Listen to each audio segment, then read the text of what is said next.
ভাষা শুধু শব্দের সমষ্টি নয়, ভাষা হলো পরিচয়, আত্মা, অস্তিত্ব।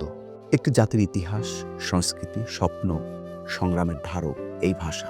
আর সেই ভাষার অধিকার রক্ষার জন্যই বাঙালি জাতি লিখেছে এক অমর ইতিহাস, রক্তে লেখা একুশ। 1952 সালে সেই উত্তাল ফেব্রুয়ারি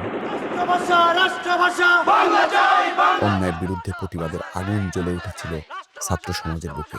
রাষ্ট্রভাষা বাংলার দাবিতে রাজপথে নেমেছিল তরুণেরা। আর সেই প্রতিবাদের মিছিলে গর্জে উঠেছিল স্বাধীনতার প্রথম সুর। সেদিন গুলিবিদ্ধ হয়ে শহীদ হন সালাম, রফিক, বরকত, জব্বার, নাম জানা অজানা আরো অনেকেই, যাদের আত্মত্যাগে রচিত হয় ইতিহাসের এক অবিনশ্বর অধ্যায়। ঢাকার ঢাকা মেডিকেল কলেজের প্রাঙ্গণে নির্মিত শহীদ মিনার আজও মাথা উঁচু করে দাঁড়িয়ে আছে, একটি জাতির আত্মমর্যাদা ও ভাষাপ্রীতির প্রতীক হয়ে। এই আত্মত্যাগের স্বীকৃতি দিয়েছে পুরো বিশ্ব। 1999 সালে ইউনেস্কো ঘোষণা করে 21শে ফেব্রুয়ারি হবে আন্তর্জাতিক মাতৃভাষা দিবস।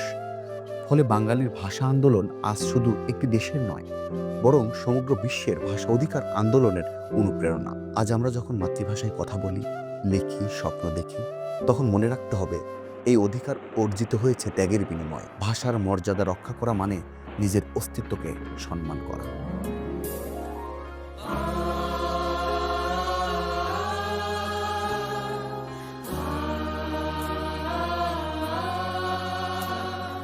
অতীশ দীপঙ্কর বিজ্ঞান ও প্রযুক্তি বিশ্ববিদ্যালয় বিশ্বাস করে, শিক্ষা, সংস্কৃতি ও সৃজনশীলতার মাধ্যমে ভাষা আন্দোলনের চেতনাকে নতুন প্রজন্মের হৃদয়ে ছড়িয়ে দিতে হবে। কারণ ইতিহাস শুধু স্মরণ করার বিষয় নয়, ইতিহাস থেকে শক্তি নিয়ে ভবিষ্যৎ নির্মাণ করার নামই প্রকৃত শ্রদ্ধা।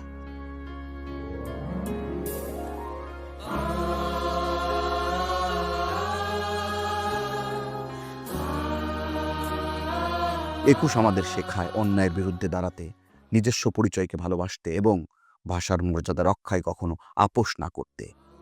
এই মহান শহীদ দিবসে আমরা মাথা নত করি সকল ভাষা শহীদদের প্রতি।